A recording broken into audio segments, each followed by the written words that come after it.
Asia cup की अभी तक की अहम तरीन खबर से आपको आगाह करते चले। शहीन शाह अफरीदी ने निजी चैनल से इंटरव्यू देते हुए कहना था, अभी तक मैंने अपनी बेहतरीन बॉलिंग नहीं की। भारत के खिलाफ मैच से कबल शाहीन शाह अफरीदी ने वार्निंग जारी कर दी। एक इंटरव्यू में शाहीन शाह अफरीदी ने कहा कि भारत के खिलाफ हर मैच स्पेशल होता है। अंडर 16 क्रिकेट खेलता तो रवायती हरीफों के मुकाबले का शिद्दत से मुंतजर होता था। एशिया कप के ग्रुप मैच में भारत के खिलाफ बॉलिंग के हवाले से बात करते हुए इन्होंने कहा कि मेरे ख्याल में ये मेरा बेहतरीन स्पेशल नहीं था। अभी तो आगाज से आगे बहुत कुछ कर दिखाने का टाइम आना है। एशिया कप शाहीन शाह अफरीदी का खौफ एक बार फिर भारतीय पेसर्स के असाब पर सवार हो गया।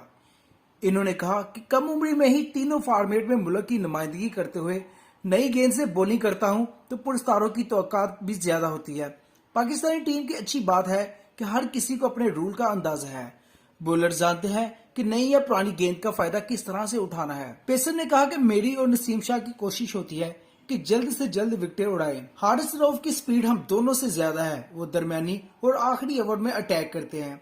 हमारा आपस का तालमेल भी बहुत अच्छा है। एक दूसरे से बात और रहनुमाई भी करते रहते हैं।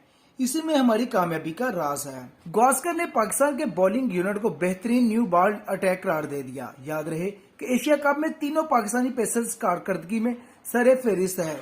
शहीन शाह अफरीदी गुज़श्ता साल जुलाई में श्रीलंका में होने वाले टेस्ट सीरीज में ही इंजर्ड होकर इंटरनेशनल क्रिकेट से दूर हो गए थे। T20 वर्ल्ड कप में कम बैक किया तो फिर फिटनेस मसाइल का शिकार हो गए।